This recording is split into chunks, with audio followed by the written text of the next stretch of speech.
음양오행과 주역 그리고 명당 제31회 상나라 건국.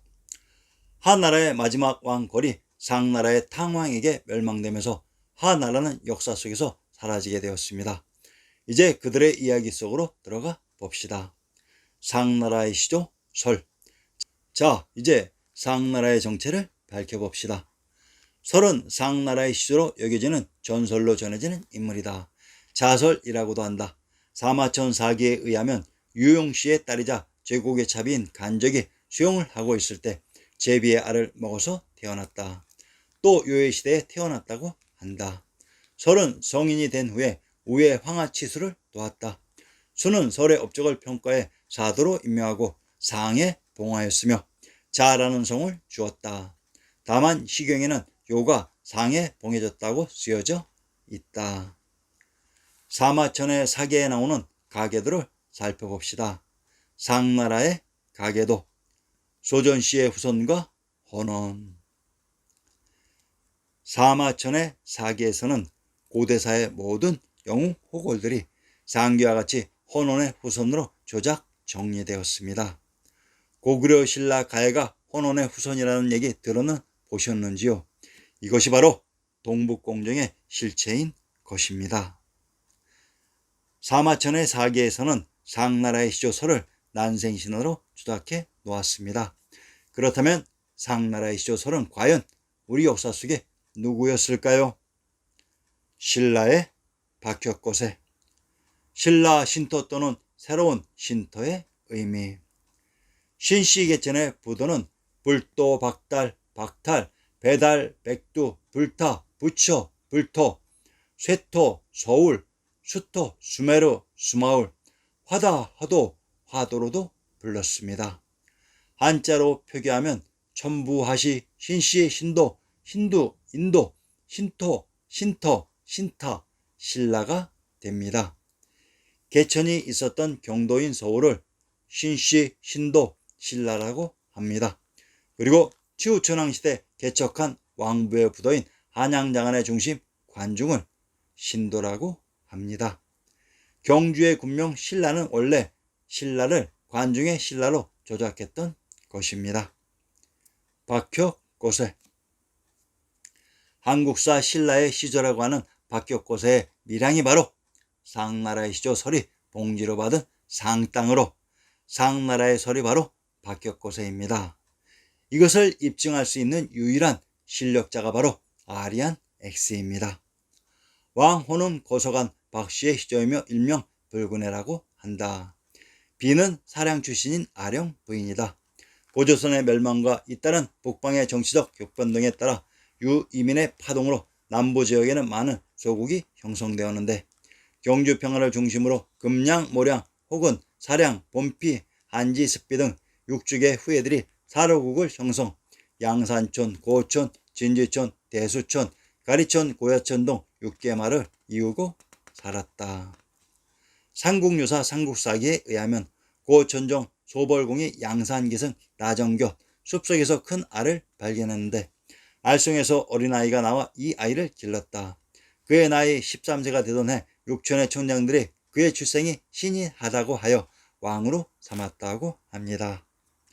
나라 이름은 설아볼이라 하고 즉위와 동시에 알령을 왕비로 맞아 들었는데 알령은 사랑촌의 알령정가에 출현한 계룡이 그 왼쪽 갈비에서 탄생시킨 용녀라고 합니다.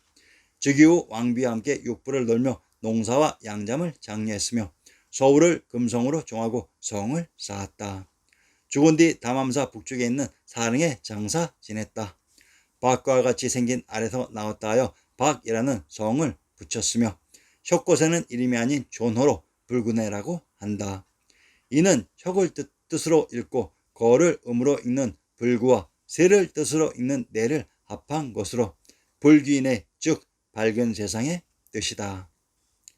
상기 박혁거사와 관련되는 지명 중 알령부인의 고향 사량, 경주, 양산, 설아볼, 금성, 사릉의 지명을 밝혀봅시다. 사량, 경상도 고성의 진보를 인용합니다. 사량 도진, 도중에 있었는데 진주 고량현으로 옮겼으며 이곳에는 만호가 있다고 했습니다. 사량이 고성에 있었던 것입니다. 경상도 고성의 군명을 고자고주 철성이라고 합니다. 강원도 철원의 군명이 철성, 동주, 창원이라고 합니다. 철성이란 관중의 제왕의 성인 한성 국내성으로 아령부인이 이곳 출신이었습니다. 경주 서라벌. 우리는 역사 속의 경주에 대해 너무 모른 채 살아왔습니다. 경주의 정체를 살펴봅시다. 경주, 경산, 경운, 경원은 동일한 지명을 다르게 표기하는 방식으로 이들의 군명을 살펴보자. 경상도 경산의 군명을 장산, 옥산이라고 합니다. 함경도 경원의 군명을 공주, 광주, 추성이라고 합니다. 함경도 경흥의 군명을 공성, 광성이라고 합니다. 공주란 이곳이 공씨가 개출된 곡부이며 옥산이란 신식의 진의 무대 금강산이 나무가 없는 돌산으로 반들반들하다고 해서 옥산이라고 불렀습니다. 경주의 지역 범위가 경도인 서울의 동부인 동경에서부터 관중의 박토에 노나라의 지역까지의 개념입니다. 경주는 경도인 서울의 동부에, 노나라의 곡부는 관중에 있었습니다. 경주의 군명 서라벌의 의미를 살펴봅시다. 고에서 나라는 땅을 의미하는 원국, 성주 등과 동일한 의미로 서라벌이란 서땅이라는 의미로 이것이 바로 삼국지의 서주로 서씨가 개출된 곳으로 이것이 또한 달성입니다. 양산, 박격거사가 태어난 양산의 지명도 살펴봅시다. 양평과 영어는 동일한 지명을 다르게 표시하는 방식으로 이곳에 있는 산이 양산이고 하천이 양천입니다. 경기도 양천의 군명을 공암, 제양, 파릉, 양평, 양원이라고 합니다. 경기도 양천의 군명 제양이란 제후국, 제나라가 있었던 지명으로 금강산과 한라산 일대의 관중지역을 박땅인 양땅이라고 했습니다. 경기도 양천의 군명 공암이란 곡부에 있는 바위이기도 합니다. 황해도 연안의 군명을 염주, 온주, 오원, 양원이라고 합니다. 경기도 양천의 군명 공암이란 곡부에 있는 바위로 경주와 동일한 지역이며 경기도 양천과 황해도 연안은 양원의 군명이 중복되는 동일한 지명으로 양원에 있는 산이 양산이고 하천이 양천이 됩니다. 충청도 온양의 군명을 온창, 온천, 탕정이라고 합니다. 충청도 신창의 군명을 온창, 굴직, 기량이라고 합니다. 황해도 연안의 군명 온주와 충청도 온양은 동일한 지명을 다르게 표시하는 전형적인 방식으로 온양의 군명 탕정이란 이것이 제후국 상나라와 탕왕이 관중의 황제국 하나라를 멸하고 황제국 상나라의 수도를 건국한 곳이라는 뜻입니다. 황해도 황주의 군명을 제안, 용후, 성성, 대령이라고 합니다. 경기도 양천의 군명 제안과 황주의 군명 제안은 동일한 지명을 다르게 표시하는 방식으로 황주란 관중지역이라고 했습니다. 경기도 양천의 산천을 인용합니다. 성산, 현북쪽 1, 2시점에 있는데 진산이다 라고 했습니다. 평안도 성천의 군명을 성주, 송량, 다물, 절범부여, 비류라고 합니다. 성주에 있는 산이 성산으로 성천이란 천조가 있었던 개경의 이름인 성도에 있었던 하천이기도 합니다. 박격고세의 고향 양산은 관중과 경도인 동경의 가운데 있었던 산으로 동경 지역에 있었던 밀양이 바로 상나라의 시조 설이 봉지로 받은 상땅이며 이곳이 경도의 박터인 박이었습니다. 밀양 박씨의 시조 박격고세의 고향 양산이 바로 상나라의 시조 설이 봉지로 받은 상땅입니다. 박격고세가 바로 상나라의 시조 설입니다. 경도인 서울의 박터를 박이라고 하고 관중의 왕부의 부도 박터를 박이라고 표기합니다. 계룡, 박격고세의 정비 알령부인이 계룡이 그 왼쪽 갈비에서 탄생시킨 용녀라고 했습니다. 용이란 천황 상제로 알령부인이 천황님의 따님으로 당군왕검 하우인 김수로왕의 정비 호황옥, 박격고세의 알령부인이 모두 천황님의 따님이셨던 것입니다. 금성, 박격고세가 서울을 금성으로 정하고 성을 쌓았다고 했습니다. 이곳 금성이 바로 관중의 제왕의 성이었습니다. 그런데 우리의 지리지 신정동국 여지승남에서는 현 강원도의 금성을 삽입해 놓았습니다. 현 경주 밀양에서 강원도로 점프하기가 쉽지 않습니다. 그러면 한나라의 도성 관중의 금성 양성을 상나라의 설이 지키고 있었던 것입니다. 한나라의 도성인 양성이 부도성인 박성이며 금성입니다. 사릉, 박격고세가 묻힌 사릉의 지명을 살펴보면 사산에 있는 농어가 사릉인 것은 지리의 기본 상식입니다. 충청도 직산의 군명을 위례성 사산이라고 합니다. 사산이란 박격고세의 무덤이 있었던 사릉이 있는 곳이기도 합니다. 충청도 직산의 건치현역을 인용합니다. 본시 위례성으로 백제의 온주왕이 절본 부여로부터 남쪽으로 와서 나라를 열고 여기에 도읍을 세웠다. 뒤에 고구려에서 이곳을 사산현으로 만들었고 신라에서도 그대로 사산연으로 하고 백성군의 영현을 만들었다고 했습니다. 우리가 한성을 하남 위례성이라고 합니다. 하남은 관중의 지명이며 위례란 위리 비리 부리 부리의 관중의 박터로 제 왕의 성 한성 국내성을 부리성인 위례성이라고 했습니다. 박씨의 유래.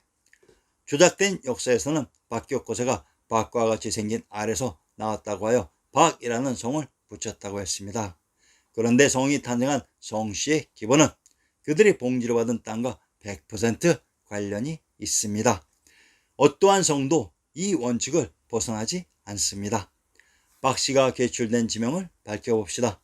경상도 창녕의 비고 중 진도를 인용하면 박지, 꼭진, 박진이라고도 하고 서쪽으로 심리인데 의령과 동한다고 했습니다. 박이라는 땅에 있는 포구가 박진입니다. 이곳이 경상도 창녕과 관련이 있었던 것입니다. 경상도 창녕의 군명을 하성, 하산이라고 합니다. 이곳이 하나라가 건국된 신시계천의 무대 천조가 있었던 샤카의 땅이라고 했습니다. 경상도 의령의 진도를 인용합니다. 박진, 동북으로 50리에 있는데 창녕편에 보라고 했습니다. 경상도 의령의 군명을 장함, 의춘, 의산이라고 합니다. 경상도 양산의 군명을 양주, 의춘이라고 합니다. 함경도 덕원의 군명을 의춘, 의주, 의성, 춘성, 천정, 용주, 동모, 덕주라고 합니다. 경상도 양산, 의령과 함경도 덕원은 의춘의 군명이 중복되는 동일한 지명으로 의춘은 진시황제의 아방궁에 있었던 관중의 지명이라고 했습니다. 자, 그러면 박씨가 탄생한 밀양의 지역을 추정해 봅시다. 상기에서 천조가 있었던 개경의 창녕 근처에 박씨가 탄생한 밀양이 있었고 이 밀양이 왕부가 있었던 관중과 통한다고 했습니다. 개경과 관중의 가운데 지역에 밀양이 위치되어 있습니다. 이 자리 밀양이 바로 고려의 송악이 있었던 상나라의 땅이었습니다. 하나라의 기반 지역이었던 천조가 있었던 창녕의 개경서울 성도와 왕부의 중심 관중의 중간 지역이 천황님이 계셨던 경주로 이곳이 상나라의 설인 박격고세의 무대였습니다.